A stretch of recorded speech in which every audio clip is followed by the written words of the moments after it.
Padre Carlos, ¿cómo está? Gusto en verlo de nuevo. Muchas gracias por padre, por abrirnos las puertas pues de aquí del templo, de estar aquí con nosotros y una grabación más para la gente del Foro del Pecador con el Padre Carlos. Padre, si gusta presentarse para la audiencia del Foro del ¿Qué Pecador. tal? Mucho gusto, Noé, mucho gusto estar aquí contigo y con todas estas personas que nos ven a través de estas redes sociales y bueno, con el canal de Pecador, El Foro del el Pecador. Foro del Pecador. Sí. Y bueno, pues soy el Padre Carlos, encargado de la pastoral juvenil y vocacional aquí en la diócesis de Matehuala. Padre, ¿ya cuántos años nos dijo que tenía de sacerdote?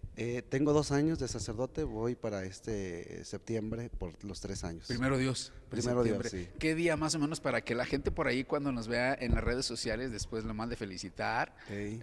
Porque pues ser sacerdote de verdad es algo muy fuerte, sobre todo por todo lo que viven ustedes, que la gente piensa que esto es algo bien sencillo, el sacerdote no hace nada, no se ocupa, pero créanmelo, yo lo he visto y es impresionante el trabajo que hacen. Ajá. Sí, mira, bueno, yo cumplo 3 años el 21 de septiembre, el día de San Mateo, el evangelista. Entonces yo elegí esa fecha junto con el obispo y bueno, pues estoy muy contento de servir a Dios, de ofrecerle mi vida y bueno, al servicio de un pueblo, ¿verdad? En este caso de la diócesis de Matehuala y todos sus municipios. Y trabajar con jóvenes, ¿cómo es trabajar con jóvenes, Trabajar padre? con jóvenes, bueno, en este tiempo es algo muy bonito, es un reto porque los jóvenes están inmersos en todo lo que lleva el mundo, redes sociales, toda la situación que sabemos que vivimos día Claro. con día, pero también hay jóvenes también bien puestos a trabajar con Dios, con la iglesia, y es muy padre, muy interesante trabajar con ellos. Qué bueno que está trabajando con jóvenes, porque yo como criminólogo lo digo, la verdad Satanás ataca y ataca mucho a los jóvenes, ataca a la familia, pero sobre todo a los jóvenes, porque cuando uno es joven está como que tambalea, le doy a la izquierda, le doy a la derecha, pero entre que te decides y no te decides, perdón, es bien difícil y para los jóvenes hace falta mucha guía. Y qué mejor que un sacerdote que los esté guiando hoy en día. Eso es Ujú. algo que yo aplaudo, que valoro muchísimo, padre. Hoy el padre nos va a hablar de un tema demasiado importante, no que los demás no lo sean, pero hay mucha ignorancia y mucho desconocimiento en este tema.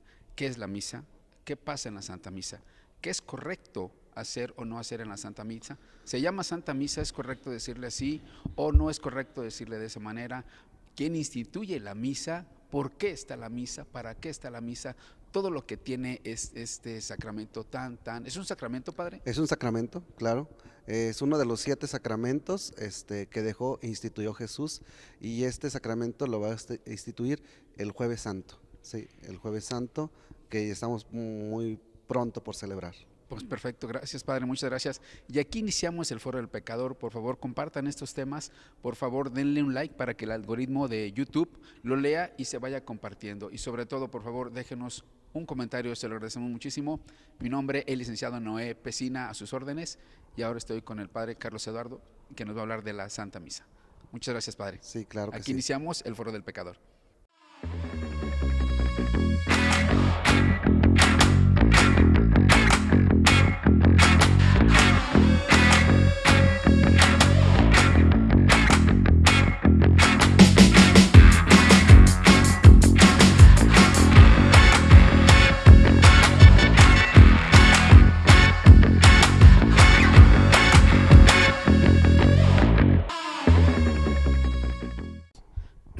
Padre, ¿es correcto llamarle Santa Misa? ¿Quién la instituye y qué encierra la misa? Ujú. Bueno, yo creo que lo primero que tenemos que saber es que es uno de los 7 sacramentos, ¿sí? Y el nombre más correcto es Eucaristía. Tiene diferentes nombres durante los 2000 años que tenemos. Por ejemplo, se le conoce como el Santo Sacrificio, la Eucaristía, la Misa, la reunión de la Asamblea o la reunión de la Palabra, infinidad. Sí, esto fue creciendo conforme íbamos avanzando en la historia. Pero bueno, saber que es un sacramento, que es la Eucaristía, y es el centro de toda la vida de la iglesia, ¿sí? En la Eucaristía es donde se hace presente Cristo, ¿sí? Ahí está. Ahí está, ¿Sí está ahí, padre? claro que sí, sí. Recordemos, por ejemplo, la parte del Jueves Santo, donde Jesús va, vamos a pensarlo así, hace la primera Eucaristía y es el primer sacerdote. Jesús el Jueves Santo nos dejó 3 cosas: la institución de la Eucaristía, el don del sacerdocio y el mandato del amor. Entonces, ese Jueves Santo, cuando Jesús hace la última cena, esa es la primera Eucaristía que se celebra en la tierra y se celebra por manos de Jesús. Él le dice a sus discípulos: cada vez que ustedes quieran recordarme, hagan esto en memoria mía. Eso lo repite el sacerdote en cada misa, ¿sí? Hacer esto en memoria mía. Y lo mismo que hizo Jesús lo hace el sacerdote en cada Eucaristía, ¿sí? La bendición del pan, la partición del pan, el compartir el pan, ¿sí? Elevar el pan y hacer una oración, elevar el cáliz y recordar que dice: este es el cáliz de la sangre de la nueva alianza, ¿sí? Es decir, que ese cáliz representa la sangre de Cristo y ese pedacito de pan representa el cuerpo de Cristo. Eso lo entendieron muy bien los apóstoles después de la muerte de Jesús, ¿sí? Cuando recordaron que les dijo: hagan esto en memoria mía. Y entonces ellos, es un recordatorio, es hacer la memoria de aquello que el maestro les dejó. Wow. Padre, le pregunto, esto que Dios instituye, ¿por qué lo instituye? ¿Cómo se prepara un sacerdote para hacer esto? ¿Ustedes tienen algún ritual, por así decirlo de alguna manera, antes de entrar a la Eucaristía, Sí. a realizar la Eucaristía, la misa? Ajá. Mira, la misa o la Eucaristía está llena de ritos, y todo tiene pues un significado y un origen. El sacerdote, antes de entrar a la Eucaristía, hay unas oraciones previas antes de la Eucaristía, al igual que los servidores del altar, que le llamamos monaguillos, ¿sí? Los monaguillos también tienen una oración para poder participar al servicio del altar. El sacerdote, bueno, tiene varias que algunos santos han dejado y otras que el mismo misal lo propone. Es decir, que el sacerdote se pone en manos de Dios y dice: yo, humilde pecador, me ofrezco para hacer presente el cuerpo y la sangre de Cristo. Entre otras oraciones, pero hay una oración de preparación, se reviste el sacerdote y todo lleva un rito. Por ejemplo, el rito de entrada, ¿no? ¿Qué incluye el rito de entrada? Incluye desde la procesión, ¿sí?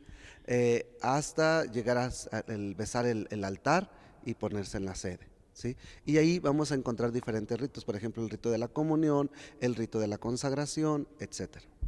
Padre, me dice muchísimas cosas y de verdad lo escucho, le pongo atención y quiero hacerle muchas preguntas. De hecho, tengo que aclarar algo, traigo aquí mi bitácora, perdón, lo dije mal, porque son demasiadas las preguntas que, pues bueno, se me vinieron. He estado en la Santa Misa y todo esto, pero bueno, solo les aclaro que si me ven aquí con la bitácora es porque traigo muchísimas preguntas, Padre. Padre, una pregunta, dijo: besamos el altar, besan el altar. Yo me he dado cuenta de eso. ¿Por qué besar la piedra? ¿Por qué lo besan? Bueno, primero porque es el altar donde se va a hacer el sacrificio, ¿sí? Es decir, que en cada Eucaristía Cristo se vuelve a ser presente y Cristo es el Cordero Pascual que se ofrece para el perdón de los pecados de los hombres. Entonces, en cada Eucaristía Cristo se hace presente. Vamos a llamarle así. Imagínate que Cristo en cada Eucaristía vuelve a entregar su vida para salvar a los hombres. O sea, es una inmolación ahí Es mismo. una inmolación, Wow. donde el sacerdote va a levantar la hostia consagrada y va a decir: este es el Cordero de Dios, este es el Cordero que quita el pecado del mundo. Entonces, en cada Eucaristía, el Cordero, que es Jesucristo, se vuelve a ser presente y entrega su vida por nosotros. Y por eso es que se besa el altar. Se besa el altar. Es Sí. decir, un ejemplo, no sé, cuando Dios, hay muchísimos libros apócrifos, pero también hay libros que enseñan mucho acerca de la doctrina católica. Sobre todo se me viene a la mente ahorita uno, ¿no? El de Ana Catalina de Emmerich, de esta mística, que muchos no están de acuerdo, pero bueno, ella tuvo esas visiones, y ella dice que cuando van a entregar a Dios nuestro Señor, que ya se va a inmolar, él agarra la cruz, su cruz, y le da un beso. Uh-huh. Entonces, ¿tiene algo que ver así como con Sí, lo que hacen ustedes? y también saber que el altar está consagrado, especialmente para la Eucaristía. Cuando se hace una iglesia, vamos a pensar, se construye y se pone un altar, el altar tiene también que ser de una pieza sólida, ¿sí? Es decir, de una sola pieza.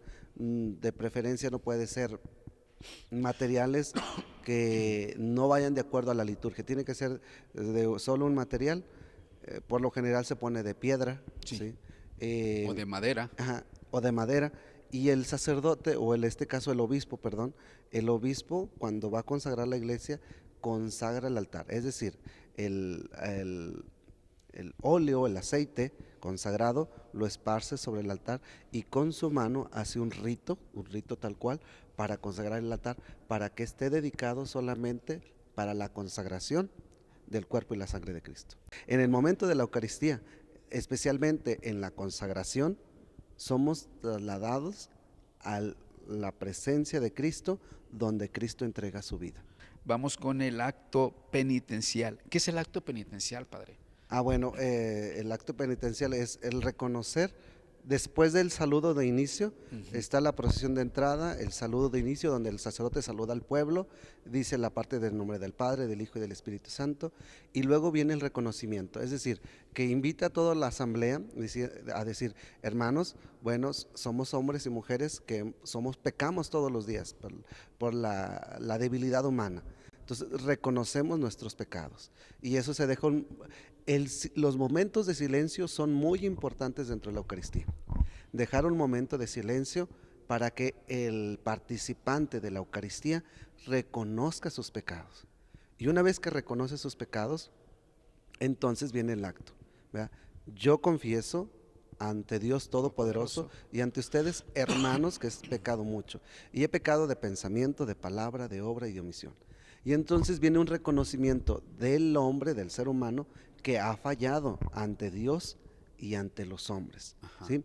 Y viene con toda esa oración, el acto penitencial, Sí, claro. ¿sí? Y bueno, se golpea el pecho, donde dice, por mi culpa, por mi grande culpa. Es decir, yo fui el que pequé, yo fui el que ofendí a Dios, yo fui el que renegó, el que se quejó de mi hermano. No podemos acercarnos a la presencia de Cristo o a lo más sagrado sin reconocer nuestra debilidad humana y que hemos fallado.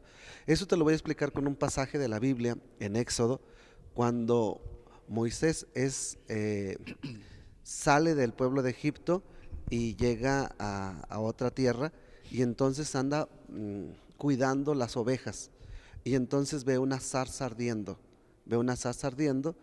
y él se asombra de que la zarza está ardiendo, pero no se consume. Y entonces él se acerca y le dice, detente, quítate las sandalias porque el lugar que estás pisando es sagrado, ¿sí?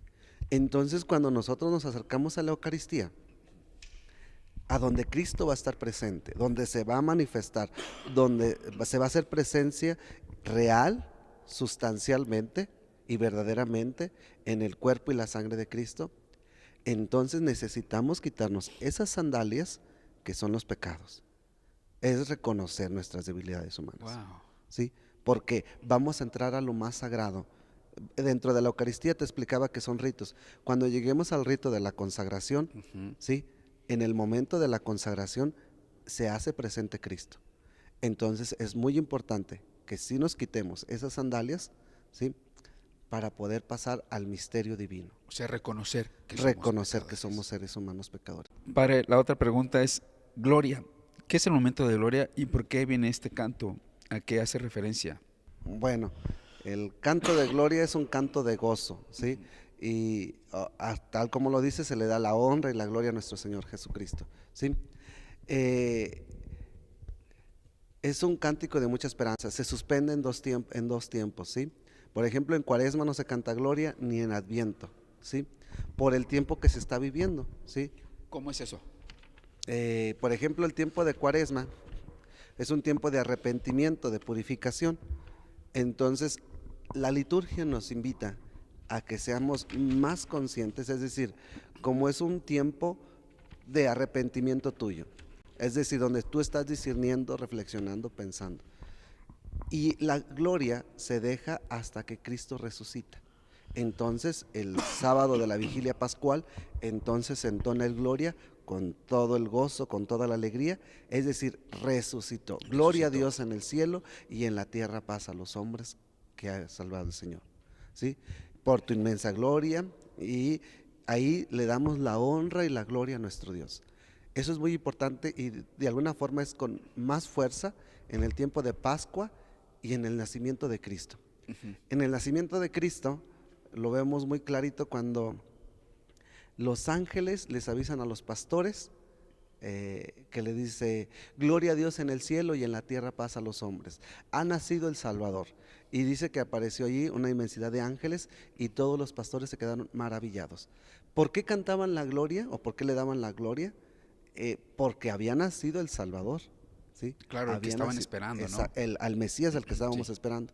Y entonces ese Mesías que nació, ¿sí? Después va a resucitar, vencer la muerte. Entonces ahí entra mucho el canto del gloria. Y de alguna manera se le canta los domingos porque es el día del Señor. Recordamos el día que Él resucitó. ¿Sí? Entre semana no se canta el gloria, se canta los domingos porque el domingo recordamos que Cristo venció la muerte y es el día del Señor. Viene también, Padre, el final de la oración. ¿Esto nos indica que sigue o que continúa la palabra de Dios? Es una pregunta. O sea, Ajá. el final de la oración. Hay dos formas muy simples. Por ejemplo, te decía que la Eucaristía se divide en ritos, ¿sí? Ujú. El rito de entrada, el acto penitencial, la parte de la liturgia, ¿sí? El rito de la consagración, el rito de salida. Pero si lo podemos dividir en dos partes, ¿sí? En dos partes también se puede hacer. Una donde Dios habla, la primera parte de Dios habla, y la segunda es donde el pueblo responde. Por ejemplo, en la parte de Dios habla, todo el pueblo o la asamblea está al pendiente cuando en la primera, en el Salmo, en la segunda lectura y en el Evangelio, Dios habla. Sí, claro. Y en la segunda parte, el pueblo responde. Va a responder con el símbolo de fe, el credo. ¿Sí? Sí, De claro. todo lo que nos dijo, donde Dios nos habló, entonces ahora dice la persona: yo creo en un solo Dios, Padre Todopoderoso. Responde con el credo y responde con el Padre Nuestro. ¿Sí? Entonces la segunda parte es el pueblo responde. Eso es una forma muy simple de dividir la Eucaristía. En la primera parte Dios habla y en la segunda parte el pueblo responde. Liturgia de la palabra. ¿Qué es la liturgia de la palabra? Le pregunto, ¿qué tan cierto es que esto se queda en nuestra mente y nuestro corazón? ¿Esto es cierto? ¿La liturgia de la palabra puede limpiar nuestra mente, puede limpiar nuestro corazón? Ajá. ¿Esto pasa? Sí, bueno, pero primero saber que la liturgia de la palabra es Sí. la primera lectura, el Salmo, la segunda lectura y el Evangelio. Eso es la liturgia de la palabra. Es decir, la parte donde Dios nos habla. ¿Sí? Sí, lo que mencionó hace ratito, Sí. ¿no? Y ahí, por ejemplo, la asamblea, es que toda la asamblea es una riqueza enorme. Por ejemplo, lleva signos, lleva posturas, ¿sí? Por ejemplo, en la primera, el pueblo mantiene sentado el salmo y en la segunda lectura. Pero para Sí, el sí, sí. evangelio, el pueblo se tiene que poner de pie. De pie. ¿Sí? Es decir, estamos escuchando la palabra de Dios, pero ahora el evangelio va a ser la buena nueva, el mensaje, la vida de Cristo. Entonces yo, por respeto del que se está hablando, de nuestro Señor Jesucristo, me pongo de pie para escuchar la palabra de Él. ¿Sí? En la primera lectura, en el Salmo y en la segunda lectura, me mantengo en una postura sentada en escucha. Pero ahora en el Evangelio me pongo de pie para darle la honra y la dignidad a la palabra que voy a escuchar, que es la misma de Cristo. ¿Sí? Por ejemplo, va a decir: Cristo hizo esto, Jesús se trasladó a este lugar, Jesús hizo aquel signo, y entonces yo me pongo de pie. ¿Sí? Mi postura es escucha atenta a la palabra de Dios. Y entonces toda esa es la liturgia de la palabra. ¿Sí? Esta parte. Y esa lectura tiene que hacer eco en mi corazón. ¿Sí? Sí, por Tengo que eso. llevar el mensaje. El Ujú. evangelio va a ser la buena nueva. ¿Sí? Entonces, cuando yo escucho la buena nueva, yo salgo de la misa y llevo el evangelio a los demás. O sea, no solo es llegar a la misa, no solo es sentarnos y no solo es como que hacer que escuchamos, sino que esto es a lo que se refiere, que la palabra de Dios es viva y que deja el mensaje y que siembra y se cosecha. O sea, Claro. algo de esto dicen acerca de que la palabra de Dios jamás vuelve sin dar fruto. sin ¿Esto dar es a lo que fruto. se refiere? Sí, cuando el profeta Isaías va a decir, así como la lluvia cae y empapa la tierra, ¿y qué hace la tierra? Pues da vida, ¿sí? Claro. Da respuesta. Entonces dice, así es la palabra de Dios, ¿sí? Baja del cielo, entra en nuestro corazón, ¿sí? Y tiene que dar fruto. Esto hay que ser muy conscientes, queridos hermanos. Por ejemplo, en esta parte de ser bien conscientes desde el inicio de la misa, llegar temprano, estar dispuestos y desde la parte desde el yo confieso, ¿sí? ¿Por qué? Porque va a decir Cristo en una parábola que el sembrador salió a sembrar semilla y una semilla cayó en tierra seca, en piedras, otra cayó entre espinos y otra cayó en tierra buena. Ajá. Y luego el mismo Cristo va a explicar esta parábola. Va a decir, aquellos que cayó la semilla en la tierra dura, vino los pájaros y se la llevaron. Dice, es el enemigo que no permitió que esa semilla cayera. Ujú. Cada vez que yo voy a la Eucaristía los domingos y escucho la palabra de Dios, yo tengo que disponer mi corazón, mi cuerpo, mi ser, para escuchar y que esa semilla que yo estoy escuchando del Evangelio entre y fecunde y dé vida. Si no, no tiene sentido. Entonces voy a ir cada domingo, ¿y qué escuchaste? ¿Qué viviste? ¿De qué trató la misa? No me acuerdo, ¿sí? Entonces esa parábola nos lo explica muy bien.